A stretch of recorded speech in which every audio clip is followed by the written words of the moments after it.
Rate ரொம்ப கம்மியா இருக்குன்றதுக்காக எல்லாரும் ஒதுக்குற ஒரு பழம் தாங்க பப்பாளி. ஆனா, இது ஆரோக்கியத்திற்கா இருந்தாலும் சரி, இல்ல அழகுக்கா இருந்தாலும் சரி, இது செய்ற மாயங்கள் ஏராளங்க. அதுலயும் குறிப்பா இது பெண்களுக்கு ஒரு வரப்பிரசாதம்னு சொல்லலாம். ரேட் ரொம்ப சீப்பா கிடைக்குதுன்னு பப்பாளி பழத்த ஒதுக்காதீங்க. டெய்லி ஒரு கப்பு பப்பாளி பழத்த சாப்பிட்டு பாருங்க. உங்க உடம்புல என்னென்ன மேஜிக் நடக்குதுன்னு பார்க்கலாம். மலச்சிக்கல் பிரச்சனையால கஷ்டப்படுறீங்களா? நைட்டு தூங்குறதுக்கு முன்னாடி ஒரு பவுல் நெறைய பப்பாளி சாப்பிடுங்க.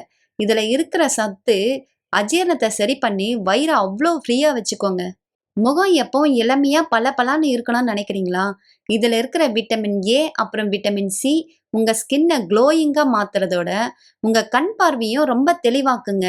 முக்கியமா பெண்களுக்கு பீரியட்ஸ் டைம்ல வர வயித்து வலிய குறைக்க பப்பாளி ஒரு அருமருந்துங்க. இதுல கேலரி ரொம்ப கம்மின்றதுனால வெயிட் லாஸ் பண்றதுக்கும் இது ரொம்பவே ஹெல்ப் பண்ணுங்க. இனிமே பப்பாளி பழத்த பார்த்தா மிஸ் பண்ணாதீங்க. இந்த பயனுள்ள ஹெல்த் டிப்ஸ் உங்களுக்கு பிடிச்சிருந்தா உங்க ஃப்ரெண்ட்ஸுங்களுக்கு ஷேர் பண்ணிட்டு, நம்ம சேனல சப்ஸ்கிரைப் பண்ணவும் மிஸ் பண்ணிடாதீங்க.